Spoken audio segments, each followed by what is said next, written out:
Hello, welcome to Government. This is Unit 4, Part 1A, and today we're going to be starting Congress. All right, so the roots of our legislature. Well, we've already talked about it, but it is laid out in Article 1 of the Constitution. Right? It is a product of the Connecticut Plan. It is a bicameral legislature. You'll remember the Connecticut Plan is the Great Compromise. The upper house is the Senate, and the lower house is the House of Representatives. And Article 1, Sections 1 and 2 contain requirements to serve in either house, which we've gone over earlier this year. And there's a picture of the Capitol building where Congress meets.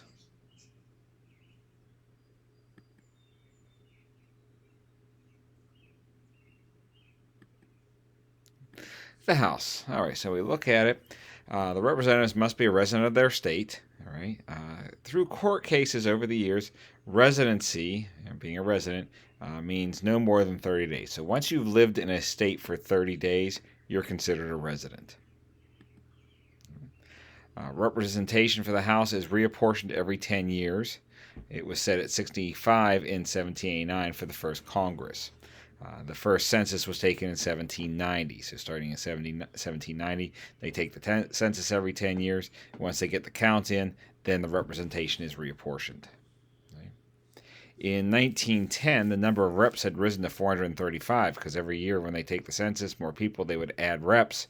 It got to 435. By 1920, they didn't know what to do, so they stayed at that number.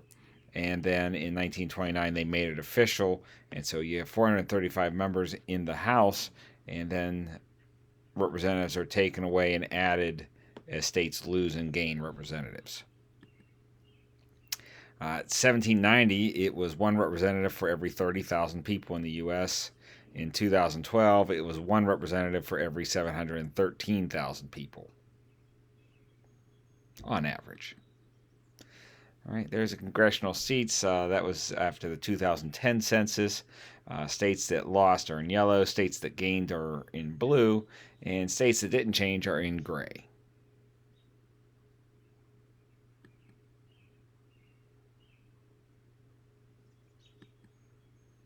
The Senate, well, you get 2 elected per state. Their terms are 6 years. Originally, they were appointed by state legislatures. That's what the Constitution set up. That was changed, though, in 1913. The 17th Amendment was added, and now senators are elected by the people in their state. Article 1, Section 8 outlines the powers of Congress and includes the Elastic Clause. We've talked about that when we did the Constitution. Right? And the Elastic Clause, of course, that's the necessary and proper clause.